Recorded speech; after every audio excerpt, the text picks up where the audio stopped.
가을도 하늘이 청명한 이 가을에 보면 참 우리가 걷기 좋은 그런 계절이다. 또 조깅도 하기 좋은 그런 계절이다. 이런 생각이 듭니다.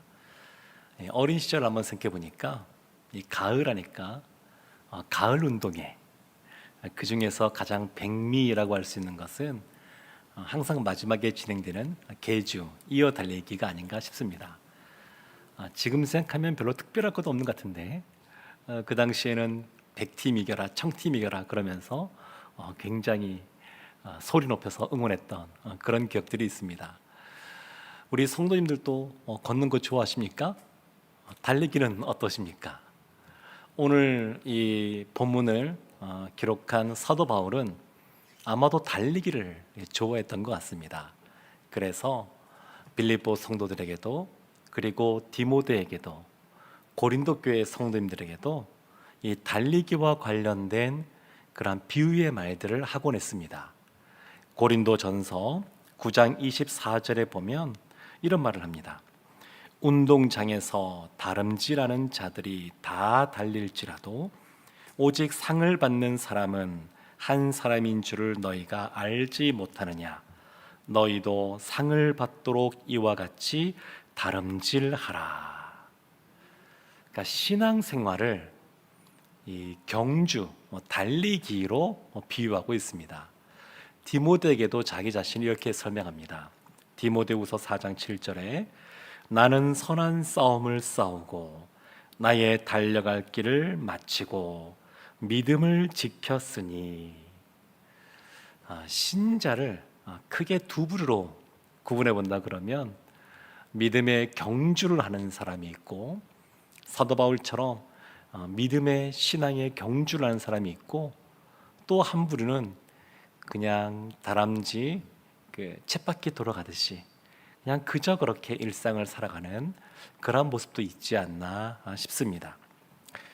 그런데 신자는 성도는 하나님의 자녀로서 구원받은 그런 존재로서 다 이 신앙의 경주를 하도록 하나님께 사명을 받은 사람들입니다. 그래서 오늘 본문의 말씀에 이 사도 바울이 신앙의 경주, 신앙의 달리기에 대해서 말하는데 이 신앙의 경주의 순서, 첫 번째, 두 번째, 세 번째 단계가 어떤지 오늘 말씀을 통해서 살펴보려고 합니다. 신앙 경주의 첫 번째 단계는 동기부여입니다. 동기부여.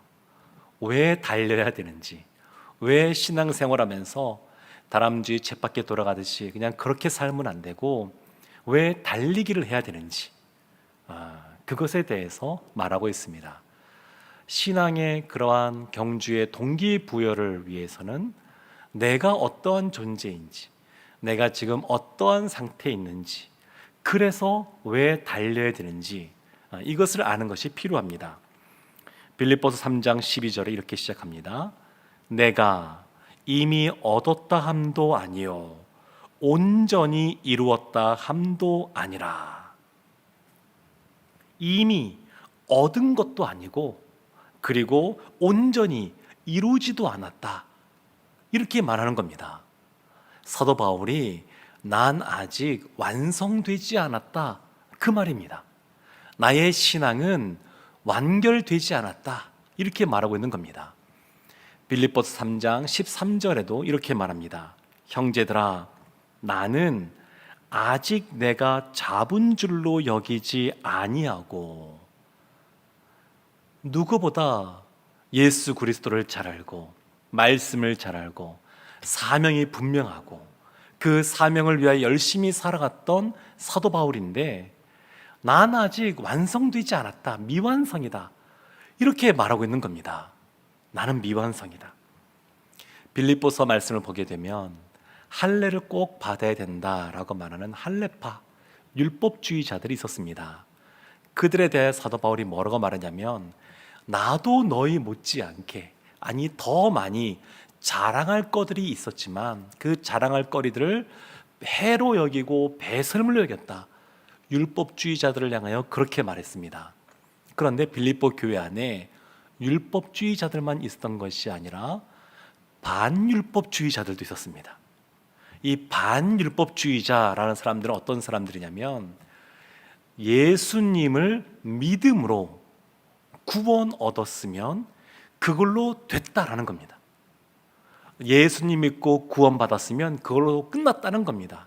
완성되었고, 그리고 이후의 삶은 그냥 편하게 살아가면 됩니다. 이미 예수님 믿고 구원받아 끝났으니까. 그래서 이 율법주의자들이나 반율법주의자들이나 공통점은 뭐냐면 나는 완성된 존재다, 나는 완결되었다, 이만하면 충분하다, 이렇게 생각하는 사람들이라는 겁니다. 근데 사도 바울은 그렇지가 않았습니다. 전도에 대해서 누구보다 많이 전도한 사람이 이 바울이지만 더 전도하려고 애쓴 사람입니다. 그리고 이 사도 바울은 고난 가운데, 누구보다 더 많은 고난 가운데 있었던 사람이었지만 그러나 더 고난받기를 원했습니다. 감옥에 갇혔고 또 39대 되는 그런 매를 5번이나 맞았고 이루 말할 수 없는 어려운 일들을 다 겪었지만 그래도 그 일을 여전히 감당하기를 원합니다. 경건에 대해서도 누구보다 더 경건에 애쓴 사람이 이 사도 바울입니다. 왜냐하면 이유가 있습니다. 스스로 나는 미완성의 존재다라고 여기기 때문입니다. 완성이 된 것이 아닙니다. 그러니까 완성을 향하여 일편단심 열심히 달려가야 된다, 그렇게 말을 하고 본인도 그와 같은 삶을 살았습니다. 예수님 믿으면 우리가 의로운 존재가 아닌데 의로운 존재라고 하나님이 여겨주십니다. 칭의라고 그러죠. 그러면 예수님을 믿고 의롭다고 여겨져서 구원받은 사람은 어떻게 해야 되느냐? 그 이후의 삶은 그리스도를 닮아가는 성화의 길에 들어서야 됩니다. 그리스도 예수를 아는 지식, 그 지식이 그냥 구원에 있어서 부적합하다, 이것이 아니라 그리스도는 우리가 생각하는 것보다 훨씬 위대하시고 크신 분이기 때문에 우리가 그 그리스도를 아는 지식, 인격적으로 만나고 경험적으로 알고 있는 그 그리스도를 우리가 한순간에 다 알 수가 없습니다. 그래서 날마다 더 깊이 만나고 경험하고 그 그리스도를 아는 지식이 넓어지고 깊어지고 높아지고 그렇게 가야 되는 것입니다. 사랑하는 성도 여러분, 신앙은 정체되어 있는 것이 아닙니다. 신앙은 역동이 있어야 됩니다. 신앙은 멈춰 있는 것이 아닙니다. 신앙은 앞으로 나아가야 됩니다. 사도 바울은 신앙의 백전노장이라고 할 수 있습니다. 누구보다 아주 뛰어난 사람이고 앞서가는 사람이라고 할 수 있습니다.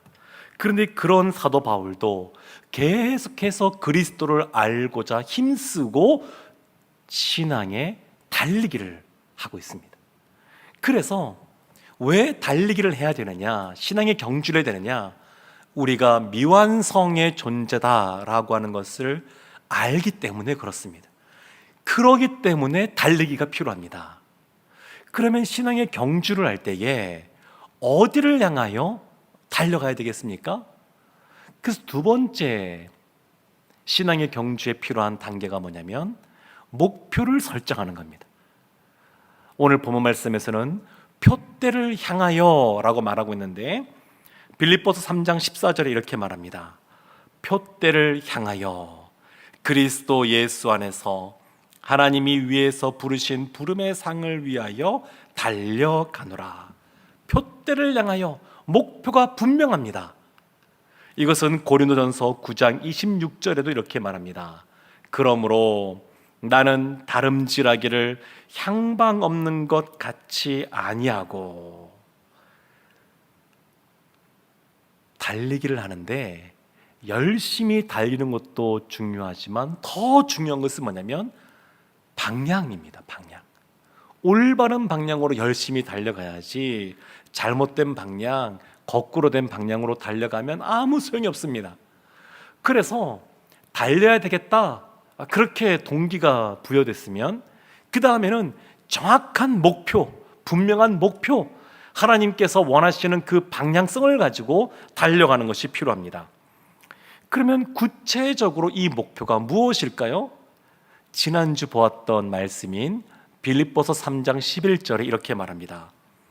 어떻게 해서든지 죽은 자 가운데서 부활에 이르려 하노니, 어떻게 해서든지 부활에 이르기를 원합니다. 그러니까 1차적인 목표가 부활입니다. 구원입니다. 사도 바울이 예수님 믿고 그 죽었던 영혼이 이미 살아났기에 부활한 영혼이라고 볼 수 있지만 그것이 완성된 것이 아닙니다. 미완성입니다. 미완성. 그러니까 그것을 이루기 위하여 달려가는 겁니다. 14절 말씀에, 빌립보 3장 14절 말씀에 부르심의 부름의 상을 위하여, 이런 표현이 나오는데 이 부르심이 나옵니다. 이 부르심이 나오는데 부르심이 두 가지가 있습니다. 첫 번째는 구원으로의 부르심입니다.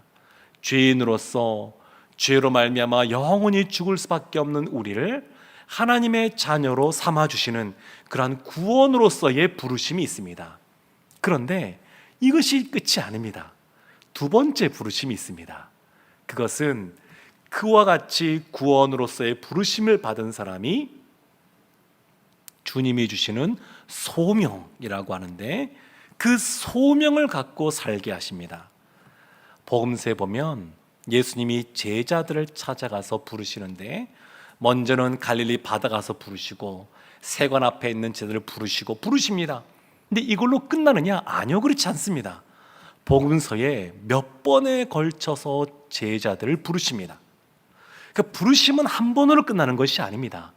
구원으로서의 부르심으로 끝나는 것이 아니라 사명으로서의 그런 부르심이 있습니다.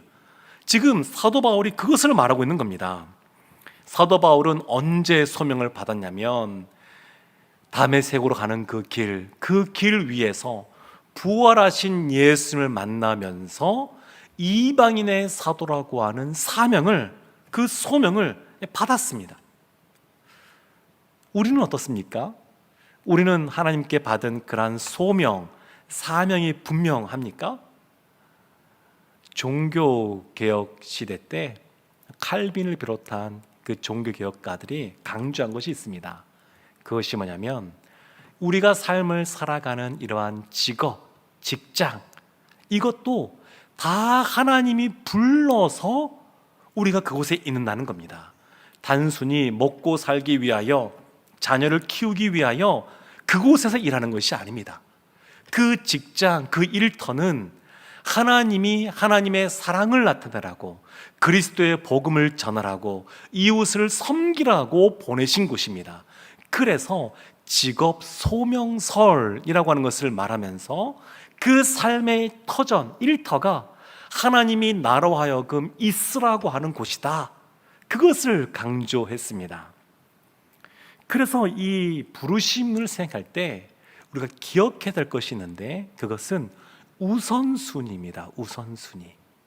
직장에서도 가정에서도 우리가 어떤 것에 우선순위를 두고 살아갈 것이냐, 주님이 주신 그러한 소명, 부르신 그 소명 따라 삶을 살아가야 되는데, 그러기 위해서는 삶을 단순화해야 됩니다. 삶을 아주 심플하게 만들어야 됩니다. 그래야 그 부르심이 분명한 그 부르심을 더 분명하게 따라갈 수가 있습니다.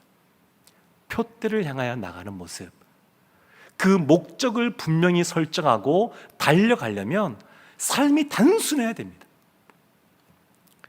느헤미야가 성벽을 재건할 때에 그 대적을, 그 방해하는 대적들이 있었습니다.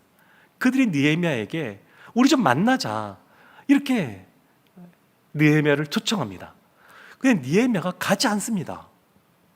4번이나 초청하는데 4번 다 거절합니다. 느헤미야 6장을 보게 되면 느헤미야가 이렇게 말합니다. 내가 이제 큰 역사를 하니 내려가지 못하겠노라. 어찌하여 역사를 중지하게 하고 너희에게로 내려가겠느냐. 사명이 분명하니까 그걸 위하여 다른 것들을 다 가지치기 하는 겁니다. 그래야 분명해집니다. 사도 바울은 본인이 달려갈 그런 동기가 분명한 사람이었고 표대를 향하여 열심히 달려가는 사람이었습니다. 그리고 빌립보 성도들에게도 너희도 이와 같이 하라 라고 권면합니다. 그러면서 이와 같이 동기가 부여되었고 목표가 분명하면 세 번째 신앙 경주의 단계가 있는데, 그것은 뭐냐면 오직 앞만 보고 달리기입니다. 앞만 보고 달려가면 됩니다. 사도 바울이 어떻게 달려갔냐면 몇 가지가 오늘 본문 속에 나옵니다.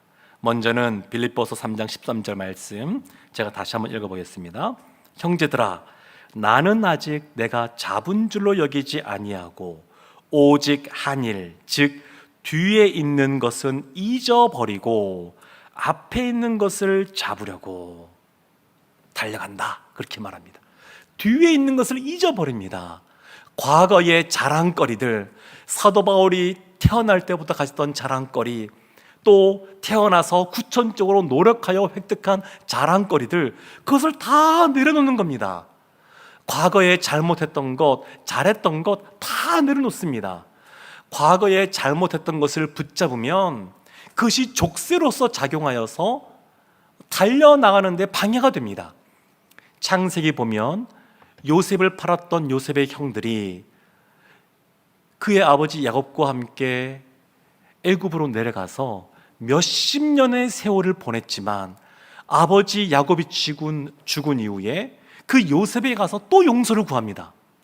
그러니까 수십 년의 세월 동안 그 형들은 자신들의 과거에 잘못했던 것, 그것에 매여 있습니다. 하나님이 무엇을 말하시고 하나님이 가라고 하는 것이 무엇이고 여기에 신경을 쓰지도 못하고 과거에 매여만 있습니다. 요셉이 뭐라고 말하냐면 형들에게 그렇게 하지 말라고, 하나님이 이 모든 것을 계획하시고 인도하신 것이라고 그렇게 말을 합니다. 사랑하는 성도 여러분, 과거에 우리가 잘못했던 것 하나 앞에 나아가서 그 모든 것 내려놓고 그리고 이제 달려가면 됩니다. 우리가 잘했던 것, 왕년에 이런 말 있지 않습니까?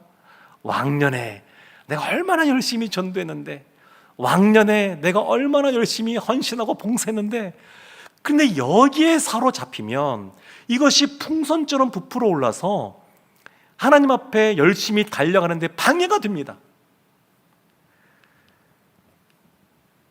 일본에 한때 정말 세계적으로 잘 나가던 필름 회사들이 있었습니다. 또 전자 회사들이 있었습니다. 근데 그들이 더 이상 그것을 이어가지 못했던 것은 뭐냐면 이 디지털화되는 이 세상에 적응을 못하고 그 당시에 그 이전의 상품들이 잘 판매가 되니까 여전히 거기에만 매여 있었던 겁니다.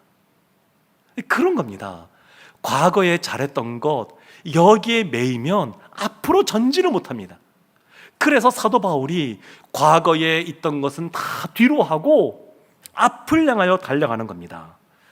마라톤 42.19km, 그 마라톤 경주를 하는데 초반에 그냥 스퍼트를 아주 열심히 해가지고 반짝 1등을 하면 그냥 잠깐 주목을 받을 수는 있습니다. 근데 마라톤 경기는 깁니다.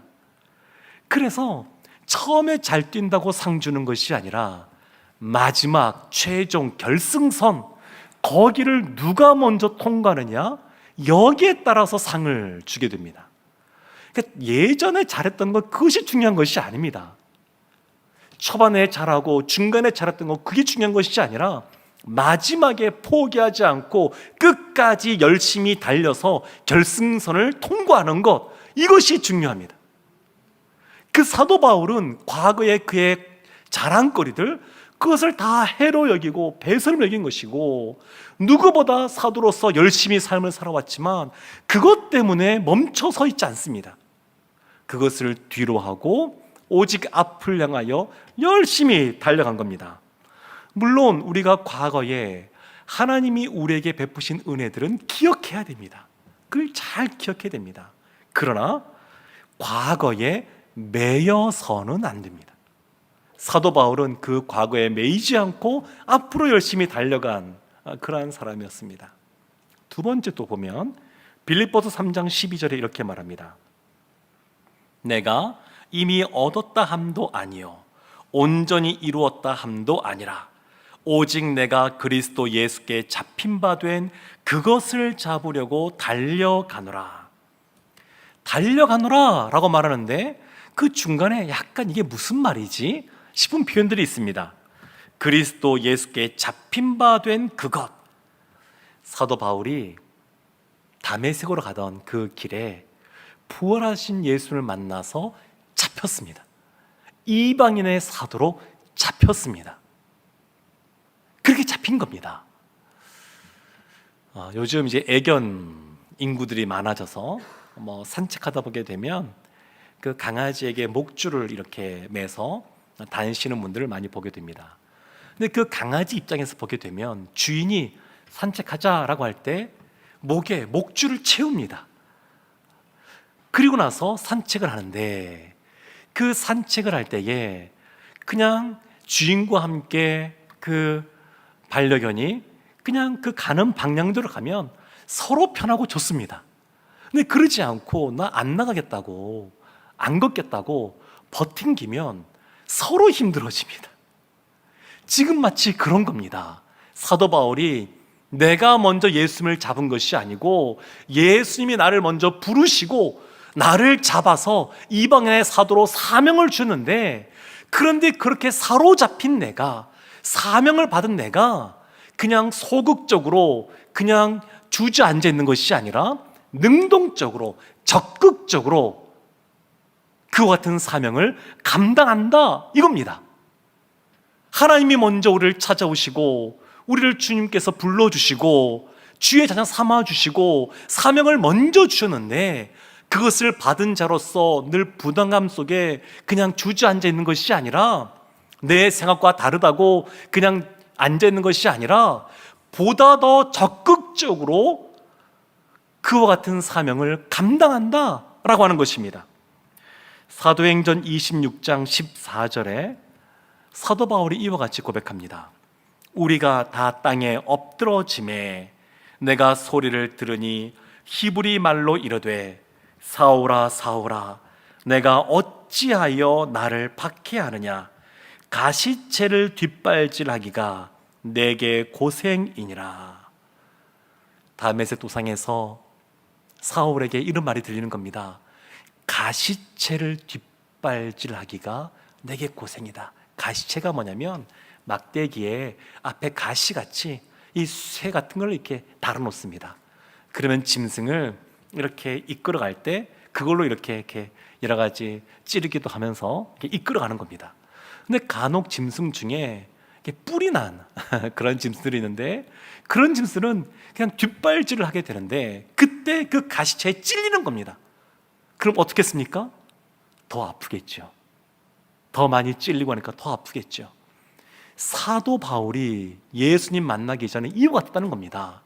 자기 나름대로 열심히 있었습니다. 율법주의자로서, 바리새인 중에 바리새인으로서, 히브리인 중에 히브리인으로서 그 열심히 있었습니다. 교회를 박해하는데, 그런데 그것이 열심을 낼수록 자신에게는 고생이 되는 겁니다. 힘든 겁니다. 잘못된 방향으로 달려가니까 고생하는 겁니다. 그런데 그것이 아니라 이제는 예수님께 잡힌 바 되면서 내가 먼저 전력 투구하듯이 하나님을 향하여 달려간다, 이렇게 말하는 겁니다. 빌립보서 3장 16절에는 또 이렇게 말합니다. 오직 우리가 어디까지 이르렀든지 그대로 행할 것이라. 어디까지 이르렀든지, 그러니까 우리가 어떤 사람이 이와 같이 다름질해야 되느냐, 그 사람이 뒤처졌다 그러면 그 사람을 앞자리에 이렇게 옮겨서 점프해서 놓을 수 있는 것이 아닙니다. 뒤처졌으면 그 자리에서 그대로 시작하면 됩니다. 남들보다 앞서간 사람이 있습니다. 그러면 그 사람은 멈춰서 기다려야 될까요? 아니요, 그렇지 않습니다. 그 자리에서 달려가면 됩니다. 우리가 있는 이 자리, 예수님 믿은 지 얼마 안 된 초신자든 예수님 믿은 지 오래된 그런 중직자든 우리가 있는 그 자리에서 표대를 향하여 열심히 달려가라고 사도 바울이 권면하고 있습니다. 언제까지 달려가야 되겠습니까? 주님 앞에 서는 그날까지, 주님이 재림하실 그날까지 열심히 달려가는 겁니다. 예전에 유명했던 영화 중에 불의 전차라고 있습니다. 거기 보면 실화를 바탕으로 만든 영화인데, 영국의 단거리 대표 선수가 1924년 파리올림픽, 프랑스 파리올림픽에 출전하게 됩니다. 이 에릭 리델이라고 하는 이 선수가 100m 경기에 출전하려고 하는데 공교롭게도 그날이 주일입니다.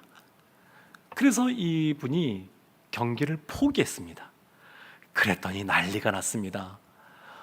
너는 조국을 배신했다, 어쩜 그렇게 편협한 신앙을 갖고 있느냐, 이런 이야기를 너무 많이 듣습니다. 그러다가 400m 경주에 우여곡절 끝에 또 출전하게 되는데, 그 400m 경주에서 금메달을 따게 됩니다. 그래서 한순간에 영국의 영웅이 됩니다. 그 고국에서 영웅으로서의 대접을 받으면 그 자리에 머물러 있으면 좋을 텐데, 그렇게 하지 않고 중국의 선교사로 오게 됩니다. 아버지의 뒤를 이어서 선교를 하면서, 그 당시에 일본과 전쟁 중에 있었는데 그 수용소에서 아픈 사람들을 돌보고 의료 활동하는데 얼마나 힘든지 과로가 쌓이고 영양실조에 시달리고, 그러다가 뇌종양으로 결국 순교하게 됩니다. 언제까지 달려가야 될까요? 주님이 부르시는 그날까지. 예외가 없습니다. 이것은 아무리 나이가 많아서 노안으로서 움직이기 어려워도 마찬가지입니다. 주님 부르시는 그날까지 우리에게 주신 사명이 있습니다. 몸이 힘들면 더 힘써 기도하지 않겠습니까? 교회는 누가 움직이나요? 예전에 많이 하던 그런 말씀들이 무엇이냐면, 교회는 나이 많은 권사님들이 움직이신다고, 그런 말들 하지 않습니까? 권사님의 기도로 말미암아 하나님이 그 기도를 들으시고 하나님께서 역사하신다고. 사랑하는 성도 여러분, 세상의 경주와 신앙의 경주는 차이점이 있습니다. 그것은 뭐냐면, 세상의 경주는 마지막에 이제 메달 받을 사람들 호명을 하게 됩니다. 부르게 됩니다. 그렇지만 신앙의 경주는 처음부터 하나님이 부르십니다. 그리고 세상의 경주는 마지막에 올림픽 때 금메달, 은메달, 동메달 순위에 든 사람만 주지만, 신앙의 경주는 그 달림을, 신앙의 경주를 끝까지 한 모든 성도에게 다 주어집니다. 그리고 하나님께서는 신앙의 경주란 우리를 평가하시기도 합니다. 빌립보서 3장 15절에 이렇게 말합니다. 그러므로 누구든지 우리 온전히 이룬 자들은 이렇게 생각할지니, 만일 어떤 일에 너희가 달리 생각하면 하나님이 이것도 너희에게 나타내시리라. 누구든지 우리 온전히 이룬 자들, 여기서 온전히 이룬 자들은 완성된 자를 말하는 것이 아니라 성숙된 자들, 신앙이 성숙된 자들을 말합니다. 너희들은 내가 지금 신앙의 경주를 하라, 달리기를 하라 권면할 때 이것을 받아들이고 그렇게 행하겠지만, 만일 그렇지 않은 사람들, 거부하는 사람들, 이 정도면 완성되었다, 나는 필요 없다 라고 하는 사람들, 이런 사람들은 하나님께서 또한 알려주기를 원한다, 이렇게 말하고 있는 겁니다. 사랑하는 성도 여러분, 우리가 중요하게 생각할 것이 있습니다. 그것은 뭐냐면, 평가는 하나님이 하시는데 현재 우리가 해야 될 것은 뭐냐면 오직 앞을 향하여 달려가는 겁니다. 그것이 우리가 해야 될 것입니다. 신앙생활은 마치 마라톤처럼 장거리 경주입니다. 그래서 오르막도 있고 내리막도 있습니다. 힘들 때도 있고 또 기쁘고 즐거울 때도 있습니다. 그러나 어떠한 상황이든 우리는 늘 표대를 향하여 열심히 달려가야 될 줄로 믿습니다. 그와 같은 삶을 살아가면 하나님께서 인정해 주시고 우리에게 생명의 면류관, 의의 면류관을 주실 줄로 믿습니다. 늘 사도 바울이 그러한 삶을 살았던 것처럼 신앙의 경주를 열심히 하는 우리 모두가 되기를 주님의 이름으로 축원합니다. 아멘.